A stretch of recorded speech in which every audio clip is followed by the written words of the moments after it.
Gente, vamos falar um pouquinho de passado. E um passado não muito alegre, não muito positivo. Vamos voltar aos tempos lá de 2020, quando grande parte do mundo acabou ficando preso em casa por vários meses por causa da tal da pandemia do coronavírus. O que aconteceu lá? Muita coisa, muita intriga e algumas delas estão começando a ser esclarecidas nas últimas semanas, nos últimos dias. E é sobre isso que nós vamos tratar. Meu nome é Eduardo Starosta e esse é o canal Fora de Curva. Há poucos dias, boa parte do mundo, através dos veículos de imprensa, se surpreendeu e ficou de olho arregalado com uma declaração do proprietário, do maior acionista da Meta ou Facebook, Mark Zuckerberg.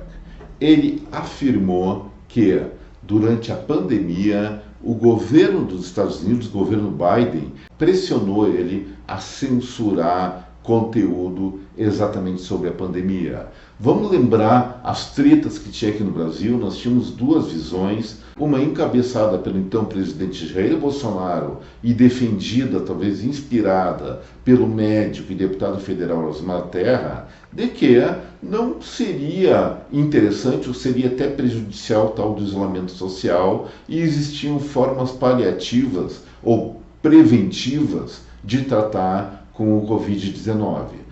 Outra ala, que se falava que eram os cientistas, afirmava por A mais B que a solução era o isolamento social, não tinha outra maneira, e deveria se esperar uma vacina que estava sendo produzida em algumas frentes, alguns laboratórios do mundo, inclusive o Instituto Butantan em São Paulo, a toque de caixa e com um grau de segurança talvez um pouco menor do que desejável, mas era uma emergência. Esses eram os cientistas, os outros eram os negacionistas. E aí ficou esse debate, não só aqui no Brasil, mas no mundo inteiro, entre ciência e negacionismo, quando, na verdade, hoje dá para ver muito claro, nenhum dos lados, pelo menos nos primeiros meses de pandemia, sabia direito o que estava falando. Vamos lembrar, o último país que liberou do isolamento social foi a China.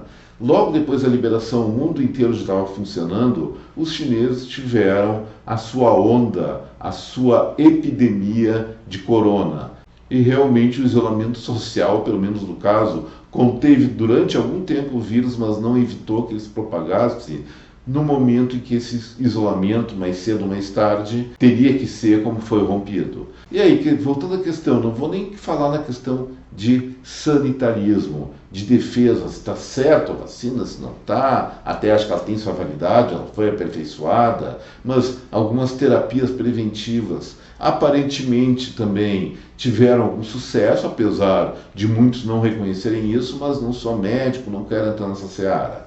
A seara que eu quero entrar é a seguinte: durante todo esse período, vamos pegar 2020, 2021 e um pouquinho 2022, muita mídia, muita manifestação foi censurada por conta de divergências com o tratamento oficial ou majoritário ao combate ao coronavírus. E aí, nós temos aí a confissão, sim, do Mark Zuckerberg, de que o Facebook, ou a Meta, se curvou à pressão do governo de Joe Biden para censurar o conteúdo das suas plataformas durante a epidemia do Covid-19.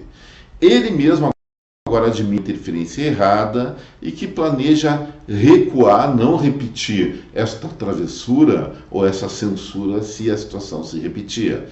Eu concordo plenamente com ele. Eu lembro que o Facebook censurava a maior parte dos streamings, também censurava, isso aí é inquestionável. Não sei se estão censurando agora, se tiverem, esse vídeo não vai para o ar, vai ser bloqueado, mas eu vou me arriscar isso. A questão é a seguinte, gente: censurar o debate, por mais absurdo que ele possa ser, é o pior dos mundos. É abrir canal, abrir todos os flancos para se instalar uma ditadura da opinião, onde quem controla essa opinião, pelo menos momentaneamente, pode querer e vai ter a vontade de se perpetuar, não contando apenas, talvez até contando verdades a respeito da pandemia, mas, já que tem o poder ali, outras mentirinhas podem sair. E é isso que está acontecendo muito, mas muito, não só com a mídia brasileira, mas com a global também. Nós perdemos a confiança na chamada grande imprensa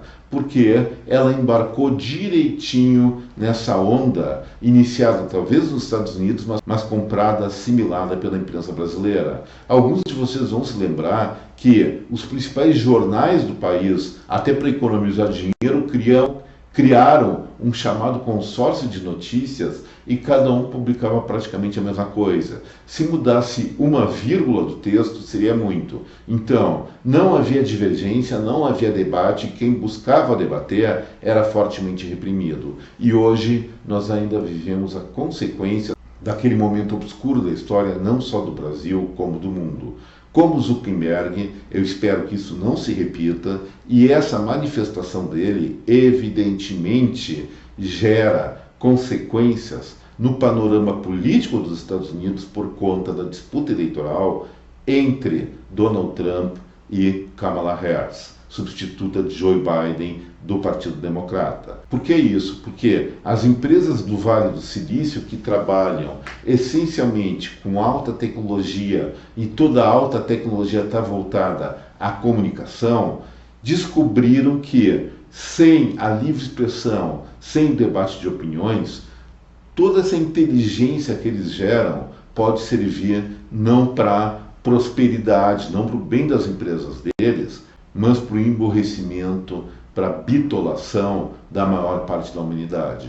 Ainda bem que não só Zuckerberg, como o próprio Elon Musk e outros líderes do Vale do Silício, líderes da alta tecnologia norte-americana e do mundo, estão se antenando para isso, e talvez isso nos dê mais esperança de voltar a viver, ou pelo menos conviver, num mundo mais livre, onde as opiniões elas sejam respeitadas, podem ser combatidas sim, mas com outras opiniões, não com aquela verborragia, com aquelas ofensas e com lacrações de negacionista, reacionário, isso, aquilo. Gente, argumento se combate com argumento, e é isso que fez até hoje a humanidade evoluir, não apenas em conceitos, mas também tecnologicamente, em termos de civilização. Queremos dar um basta nisso? Eu não quero, mas quem quiser dar um basta nisso, é só insistir na tecla de censura, de controle das mídias sociais. Ainda bem que a internet se mostrou, pelo menos até o momento, algo incontrolável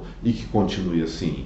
Parabéns ao Zuckerberg, espero que essa mensagem dele, esse meia-culpa dele, realmente convença várias outras pessoas que tiveram uma postura duvidosa naquela época histórica, obscura, como eu falei, aquela época histórica lamentável, a rever seus conceitos, rever seus posicionamentos e pedir desculpas para a nossa sociedade global, sociedade brasileira.